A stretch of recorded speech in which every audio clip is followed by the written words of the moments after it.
नमस्कार। फिर से एक बार स्वागत है मेरे चैनल पर। मैं हूं राज, आप देख रहे हैं हाईवे 33। दोस्तों, आज की जो कहानी है ये ट्रक ड्राइवर राजकिशोर जी का है। राजकिशोर जी का घटना ये केरल के हाईवे पर हुआ था और आज से 6 साल पहले की बात है। राजकिशोर जी के साथ में उनका असिस्टेंट विमल था। विमल का उम्र लगभग 23 साल की थी और राजकिशोर जी का उम्र 45 साल की। और ये दोनों यूपी के अलीगढ़ ज़िले के रहने वाले थे और एक मशीनरी लेकर के केरल पहुंचाने गए थे। तो चलते हैं इनकी कहानी में। लेकिन दोस्तों, आपने मेरे चैनल को सब्सक्राइब नहीं किया है तो जल्दी से कर लीजिए और साथ में बेल आइकन को दबाना मत भूलिएगा। तो चलते हैं हाईवे 33 के सफ़र पर। दोस्तों, मेरा नाम राजकिशोर है। मैं ट्रक ड्राइवर हूँ और मैं कुछ मशीनरी का सामान लेकर के केरल निकला था। अब केरल के मैं सीमा में पहुँच गया था और उस वक़्त रात के करीब 9 बज रहा था। मेरे साथ में मेरा असिस्टेंट विमल था। विमल मेरे साथ में 1 साल से काम कर रहा था। मेहनती लड़का था और अब तो ट्रक चलाना भी सीख गया था। और हम दोनों आपस में बात करते हुए रास्ते पर चलते जा रहे थे हाईवे पर। विमल को मैं देख करके पहचान गया कि शायद अब इसको भूख लगी है कि हम 1 साल से एक दूसरे को बॉडी लैंग्वेज से पहचान जाते थे। अब मुझे भी भूख लगी हुई थी, मैं उसकी क्या बात करूं। लेकिन हम पीछे भी दिन में खाना खाए थे, वहाँ पर रोटी नहीं मिली थी। हालांकि हमारे पास में खाना बनाने का सारा सामान था, लेकिन दिन में टाइम नहीं मिला था कि हम लोग अपना ट्रक रोक करके और सही ढंग से खाना बनाया जाए। लेकिन अब तो रात की बात थी और ये हमारा सफ़र तो इतना जल्दी ख़त्म होने वाला नहीं था। हमें पूरी रात चलना था, तब जाकर के हम सुबह में अपनी मंजिल पर पहुंच जाते। और मैंने विमल से पूछा, विमल कि क्यों ना हम किसी जगह पर रुक करके और रोटी और सब्ज़ी बनाया जाए, हम लोग पास में तो सारा सामान है ही है। विमल बोला, हाँ उस्ताद, आप सही कह रहे हो। और फिर हम एक सही ठिकाने की तलाश करने लगे थे कि जहाँ रोशनी भरपूर हो और हम वहाँ पर खाना बना सके, साफ़ सुथरा जगह हो। और एक जगह हमें दिखाई पड़ गई थी। वहाँ पर मैंने देखा एक पुराना सा ट्रक खड़ा था और उसके पीछे एक झोपड़ी सी बनी हुई थी और वहाँ रोशनी भी जल रही थी। उस जगह मुझे सही लगी। हमें उस जगह पर अपना ट्रक लगा दिया था। मैं उतर करके देखने लगा, जगह को मुआयना करने लगा, तो जगह तो ठीक ही ठाक लगी थी। वो जो ट्रक खड़ा था वो तो कबाड़ा था, शायद ये झोपड़ी वाले का होगा या किसी इसका जानने वाले का होगा, क्योंकि वो पुराना मॉडल भी लग रहा था और पहिए वगैरह सब पिचके पड़े थे, शायद उसमें हवा भी नहीं थी पहियों में। और वो जो झोपड़ी थी वो कोई, मुझे लग रहा था कि वो कोई ढाबा टाइप का ही होगा, लेकिन मैं जब बोर्ड देखा तो वहाँ के लैंग्वेज की जो भाषा थी तो मैं पढ़ नहीं पाया, लेकिन टूटी फूटी इंग्लिश में देखा था, उसमें टी कॉफ़ी लिखा हुआ था। तो मेरे हिसाब से वो ढाबा ना होकर के कोई चाय कॉफ़ी की और स्नैक्स की दुकान ही थी, जो दिन में खुलती होगी और रात में बंद हो जाती होगी। खैर, मुझे क्या करना था, हम लोग तो रोटी बनाने से मतलब था और हम अपने काम में लग गए थे। हमारे पास तो जो भी सामान था हम बाहर निकाल करके और अपना काम शुरू कर दिए थे। हमारे पास अंडे भी थे, तो हमने सोचा क्यों ना आज अंडा ही बनाया जाए, अंडे की सब्ज़ी। मैंने विमल से बोला, विमल भी अंडा को बहुत ज़्यादा पसंद करता था। बोला, हाँ उस्ताद, अंडा ही बना लेते हैं और जल्दी भी बन जाएगा। और फिर उसने अंडा की सब्ज़ी बनाने लगा था वो बड़ी स्वादिष्ट सब्जी बनाता था अंडे का। अब मैं आटा गूंथ रहा था कि जैसे सब्जी बने तो मैं रोटी तैयार कर दूँ, क्योंकि विमल को रोटी बनाने नहीं आता था। और ये सब काम निपटा चुके थे हम। और मैं अब हाथ हो जो आटा गूंथ रखा था वो धोने के लिए एक साइड में चला। और मेरी निगाह वो झोपड़ी के अंदर में पड़ी, झोपड़ी के दरवाजे पर। वैसे तो उसमें कोई गेट था ही नहीं, वो 3 तरफ से खुली हुई थी। मुझे कोई काला साया हिलता हुआ नजर आया, और वो साया देख करके किसी औरत होने की अनुमान मैं लगा रहा था, जैसे कोई औरत वहाँ पर खड़ी हो। वो जो साया था हिलडुल रहा था इधर से उधर। और मैं जब ध्यान से देखने लगा कि क्या वाकई में किसी की परछाई है क्या, जो बल्ब की रोशनी से वहाँ पर जा रही है। लेकिन वहाँ तो बाहर में कोई था ही नहीं, तो परछाई होने का कोई मतलब ही नहीं था। अब फिर मैं ध्यान से देखने लगा तो वो साया मुझे फिर दोबारा नज़र नहीं आई। मैं हो सकता है कि हम लोग इतने लंबे सफ़र कर रहे हैं और सफ़र का थकान की वजह से मुझे ऐसा कुछ नज़र आ रहा है। ऐसा तो होने नहीं चाहिए था। और फिर मैं हाथ धो करके अपने विमल के पास पहुंच गया कि विमल चलो खाना निकालो, हम लोग जल्दी खाना खा करके और फिर हम लोग यहाँ से निकले। अब फिर मैं पता नहीं क्या हुआ कि मैं पीछे मुड़ करके देख लिया उसी जगह को। अब मैं जब देखा तो जो साया अंदर मुझे पहले नज़र आया था झोपड़ी के अंदर में, और वो मुझे अब उस झोपड़ी के बाहर हिलता डुलता अब बिल्कुल अब तो क्लियर दिखाई पड़ रहा था कि कोई औरत है जो वहाँ पर खड़ी हुई है, इधर से उधर घूम रही है।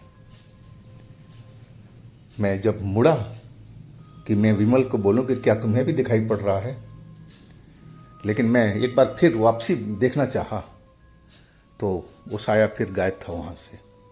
वहाँ कुछ भी ऐसा कुछ नज़र नहीं आ रहा था।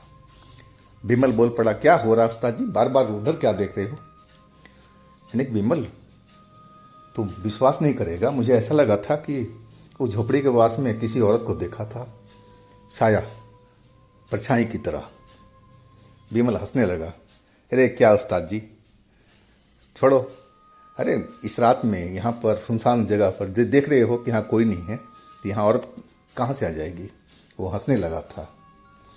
मैं भी उसके साथ में हंस दिया था। यानी कि हो सकता है यार मेरे दिमाग का फितूर हो, से इतना हम लोग दूर से आ रहे हैं, थकावट हो शरीर में और ऐसा ही लग रहा है। खैर छोड़ो, हम लोग खाना खाते हैं। और फिर हम लोग बैठ कर के मज़े से अपना रोटी और अंडा का सब्जी खाने लगे थे। और तभी मुझे एहसास हुआ कि मेरे आसपास में कोई घूम रहा है। मैं रोटी खाते खाते और जिधर एहसास होता था उधर मैं देखने लगता था। अब मुझे सही मायने में अंदर से मुझे डर लगने लगा था कि कहीं हम लोग किसी गलत जगह पर तो नहीं बैठे हुए हैं, खाना खा रहे हैं। मुझे मन में संदेह पैदा हो चुका था, डर अंदर बैठ चुकी थी। अब खाने में मज़ा नहीं आ रहा था डरने की वजह से। और मैं जल्दी जल्दी अपना खाना खाने लगा था बेमन से। उस्ताद बोला वो विमल, उस्ताद इतनी जल्दी क्यों खाना खा रहे हो उस्ताद, मज़े से खाओ ना, देखो सब्जी कितना बढ़िया बनाया हूँ। लेकिन मेरे मन में तो कुछ और सोच विचार चल रहा था। मैं डरा हुआ था और बार बार इधर उधर देख रहा था कि कहीं वो जो परछाई दिखी थी, कहीं कोई चुड़ैल, कोई आत्मा वगैरह तो नहीं है। मुझे डर लगा हुआ था, लेकिन मैं विमल से कुछ बोल नहीं रहा था और मैं हाँ हूँ करके उसकी बात का जवाब दिया था और जल्दी जल्दी अपना खाना ख़त्म कर लिया था।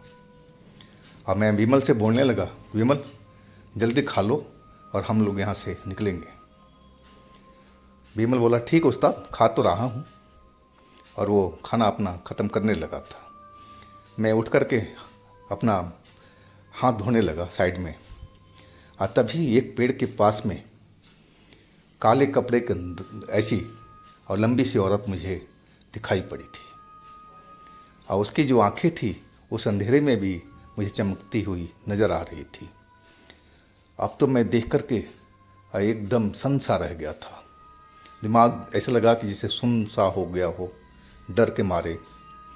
और फिर वो औरत कुछ ही सेकंडों नहीं लगे थे कि उस पेड़ के पास से गायब हो चुकी थी। वैसे तो वहाँ पर जंगल ही जंगल थे, वो नारियल के पेड़ ऊंचे ऊंचे हर तरफ दिखाई पड़ रहे थे और हवा चल रही थी तो हिल भी रहे थे। वैसे भी माहौल डरावना सा लग रहा था। लेकिन सबसे डरावनी बात तो ये थी जो मेरे सामने नज़र आई थी। और मैं जल्दी जल्दी अब बिमल के पास पहुंच गया था। बिमल, अब रुकना यहाँ पर ठीक नहीं है। मैं बिमल को कुछ बताना नहीं चाहता था कि वो डर जाएगा। बच्चा तो था ही, 22-23 साल का उम्र था। बिमल बोला, ठीक उस्ताद, चलते हैं। खाना तो उसने ख़त्म कर दिया था, यानी कि जल्दी जल्दी बर्तन और 2 ही प्लेट थी और जल्दी से हमने धो लिया था। लेकिन उस सब्जी जो अंडा था उसमें भी अभी 2 अंडा बचा हुआ था और 4 रोटी बचा हुआ था कि हम खा नहीं पाए सही ढंग से। और हमने उसको पैक करके रख लिया था, चलो सुबह में देखी जाएगी। और हम ट्रक के अंदर आ बैठे थे। अब जो बिमल था वो ट्रक में चढ़ चुका था और अपना दरवाज़ा बंद किया और बोला, उस्ताद चलो अब ट्रक स्टार्ट करो, अब यहाँ से हम लोग निकलते हैं। और अचानक वो एकाएक ऊपर सा देखने लगा था, ट्रक की छत की तरफ घूरने लगा था। अभी मैं तो चाबी भी नहीं लगाया था गाड़ी के अंदर में कि स्टार्ट करूं। और उसकी ये हालत देख कर के मुझे डर सा लगने लगा था। नहीं बिमल, ये छत की तरफ क्या देख रहा है? नीचे देख, साइड में देख, हमें बैक करना है गाड़ी को। लेकिन वो तो मेरी बात को सुन ही नहीं रहा था। नहीं कि बिमल, क्या हुआ तेरे को? भाई ऊपर मत देख, पीछे देख, खिड़की से सर बाहर निकाल और हम गाड़ी बैक करेंगे। लेकिन वो मेरी किसी बात का जवाब नहीं दे रहा था। तब मैंने अपना हाथ बढ़ा करके और उसको झकझोरा, बिमल, बिमल, क्या हुआ, क्या हुआ तुझे? और बिमल अब नीचे की तरफ देखा, मेरी तरफ। अब उसकी जो चेहरे की रंगत थी वो बदल चुका था। अब चेहरे में ये लाली सी आई दिखाई पड़ रही थी उसके चेहरे पर, और उसकी आंखें भी लाल सा नज़र आ रहा था। मैं उसका चेहरा देख कर के एक बार तो डर ही गया था। नहीं कि बिमल, तू ठीक है ना? बिमल, बता मेरे को। लेकिन बिमल तो मेरी तरफ बस घूर करके देखे जा रहा था और उसकी आंखों से आंसू निकल रहा था। नहीं कि बिमल, क्या हुआ, क्यों रो रहा है, क्या बात हुई? कुछ तो बोल मेरे भाई। लेकिन बिमल कुछ नहीं बोल रहा था। मुझे तो बहुत डर लग रहा था और मैं बार बार उसको बोल रहा था, बिमल कोई बात है तो मेरे से बता तू। लेकिन मेरा इतना दिमाग नहीं कर रहा था कि इस जगह से मैं अपनी गाड़ी स्टार्ट करूं और निकल जाऊं। ये मेरे दिमाग में नहीं आ रहा था। बस बिमल के उस चक्कर में फंसा हुआ था कि बिमल को क्या हो गया है। और मैं बार बार बिमल को बुलवाने की कोशिश कर रहा था और तभी बिमल बोला, लेकिन उसकी अपनी वो आवाज़ नहीं थी। वो आवाज़ बहुत अजीब सी थी और मुझे बस यही सुनाई पड़ा कि मुझे खाना चाहिए, खाना चाहिए, मैं भूखी हूँ। मुझे एकदम महसूस हो गया कि ये आवाज़ बिमल की नहीं है। बिमल की आवाज़ कभी ऐसी हो ही नहीं सकती है। आवाज़ बहुत भारी थी और मुझे समझते देर नहीं लगी कि इसके शरीर के अंदर में कोई आत्मा प्रवेश कर चुकी है। अब मुझे उसी जो छाया थी उसी पर मुझे लग रहा था कि संदेह था कि वही मेरे बिमल के अंदर में घुसी है जो मुझे दिखाई पड़ी थी। और बार बार वही, अब मैं भूखी हूँ, मुझे खाना चाहिए, मुझे खाना दो। मैं हाथ जोड़ लिया था उसके सामने में। देखिए, आप कौन हो? मेरे बिमल को छोड़ दो, आप मेरे बिमल को छोड़ दो, आप यहाँ से चले जाओ। लेकिन वो बार बार वही डिमांड कर रही थी कि नहीं, मुझे खाना चाहिए, मैं भूखी हूँ, मुझे खाना दो। और तभी मुझे अपना एक बचपन का किस्सा याद आ गया था। मेरी चाची के ऊपर में एक आत्मा सवार हो गई थी। उस टाइम मेरी दादी जिंदा थी और चाची ऐसे ही कर रही थी जैसे विमल कर रहा था। वो हवा में, आसमान में देख रही थी और उसकी आंखों से भी आंसू निकल रहे थे। और मेरी दादी उसको, उस आत्मा से बात कर रही थी जो उसके अंदर पर प्रवेश किया था। और वो बोल रही थी कि तुम इसको छोड़ के चले जाओ, हम बोलो तुम्हें पानी दें, खाना दें। वो जो आत्मा थी चाची के शरीर में, वो भी खाने को डिमांड कर रही थी कि मुझे खाना दो, अब फिर मैं चली जाऊंगी। वो मेरे को जो बात था मुझे याद आ गया था। और मैंने भी वही फैसला किया कि जो बचा हुआ खाना है इसको दे दिया जाए। और फिर मैं जल्दी जल्दी वो जो अंडे की सब्ज़ी बची थी, रोटी था, और मैं विमल के आगे थाली में रख दिया था। और विमल के चेहरे पर एक मुस्कान सी दौड़ गई थी। वो टूट पड़ा था उस सब्जी पर और रोटी पर, बड़े बड़े निवाले लेकर के जो खाने लगा था। और कुछ ही देर में सब कुछ सफाचट हो चुका था। और एक लंबी सी डकार मार करके, और जैसे वो सो गया हो, वो सीट पर लुढ़क गया था। मैं कुछ देर तो मैं उससे बोला तक नहीं। मुझे बहुत डर लग रहा था, मैं डरा हुआ था। लेकिन थोड़ी देर के बाद में अपने आप ही विमल अपनी आंखें खोल दिया था और बोला, उस्ताद चलो ना, क्यों देर कर रहे हो। अब वो जो आवाज़ थी वो विमल की आवाज़ थी। और मुझे समझते देर नहीं लगी कि जो आत्मा थी विमल के अंदर में प्रवेश किया था वो चली गई है।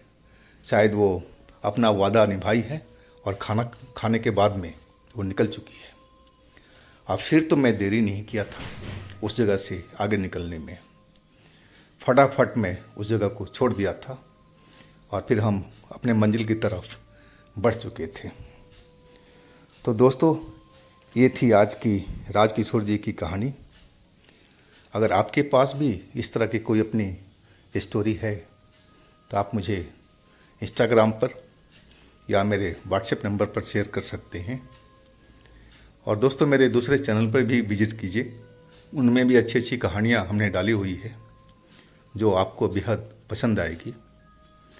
और मेरे इस चैनल को भी सब्सक्राइब कीजिए, लाइक कीजिए, शेयर कीजिए। और फिर मिलते हैं दोस्तों हम अगले दिन एक नई कहानी, एक नई घटना में। तो आप लोग अपना बहुत ही ख्याल रखिएगा। नमस्कार।